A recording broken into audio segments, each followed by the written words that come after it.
Oh, there you go, friends. I've got to hand it to that wife of mine. Sandy, yeah, she's something. She's little, but she's tough.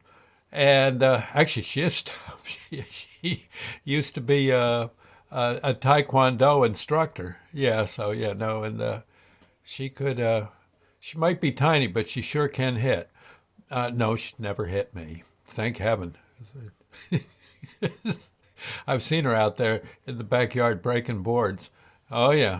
I don't think, honestly, Sandy, probably if she lost maybe 5 pounds, she could be a jockey. Yeah, she's a tiny little thing. But again, very good at, I remember when she first started taking Taekwondo.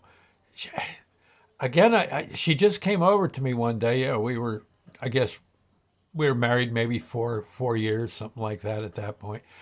I think in that neck of the woods. And she said, I know we have the antique shop. She said, but boy, and Sandy has always been into bicycle riding, jogging, running, that kind of thing. And she says, I'd really like to just see what it's like to do Taekwondo. I hear it's really good for you and all. I said, well, sure, knock yourself out.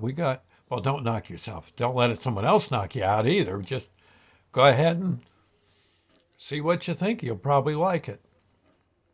And she had, I guess, money in the cookie jar. She went and signed up for a couple months. And next thing you know, my God, she's out in the backyard and when the sun's coming up, kicking and stomping on things and doing those punches they do and the yelping and the, so, whoa. And she worked her way up, from the beginner belt to the next one, to the next one, to the next. Next thing you know, she's going for her black belt. It took about a year or so. I seem to remember. I could be wrong. Um, Next thing you know, she's helping the instructor. And then finally one day, I guess we were in our antique shop, and she says, I'd like to see, there's a place I could rent and I could do Taekwondo lessons. I could teach people. Because she was actually up to the point where she could be an instructor. She had that many belts under her belt. And darned if she didn't do a good job. She eventually, I think there was so many martial arts studios in the area that I think she eventually, it just wasn't quite working out. But she still, still was just insane for that kind of work. And I got to say, I was very proud of her. Very proud of her. Um, it's like my daughter Sunshine being very big with, oh gosh, with and no, no, Sunny does a lot of the psychic readings and stuff. And if someone has a ghost in the house, she gets the ghost to leave. That kind of thing. And she does well with that. And then, gosh, my son Burgess out in California, he's always up to something. Let me see. Right now, what the heck is he up to now? Oh, he's selling solar panels. And Burgess was one of those guys who could just basically go door to door and sell, like my father used to be able to do.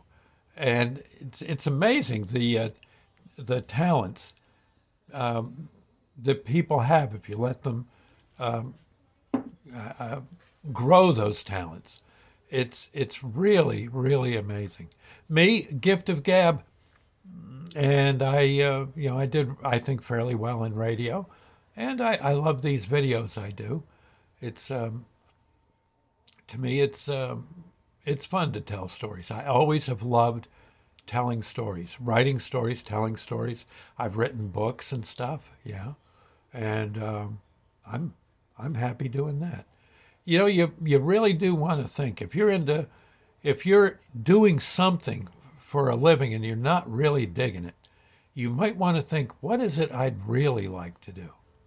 And then maybe slowly but surely, I wouldn't say quit your job, but slowly train yourself in that direction of the area you want to cover.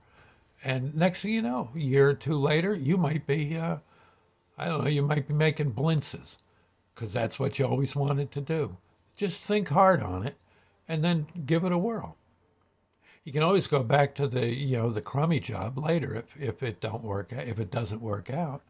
But chances are something you're really passionate about will work because the passion just kind of accentuates everything and gets you in gear. I'm just saying, I'm an old geezer, what do I know? But I'm telling you,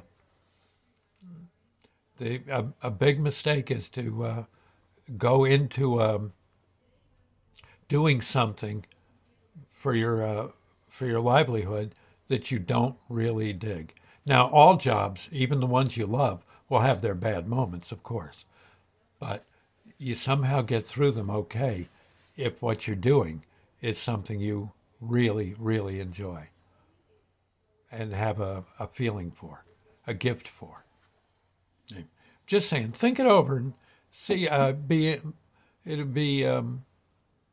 It, I think you will find it to be a very good way to go. Just a thought. And again, I'm no expert on any of this kind of stuff, but honestly, there's no sense working and being miserable. Working and being happy and proud for what you do, good.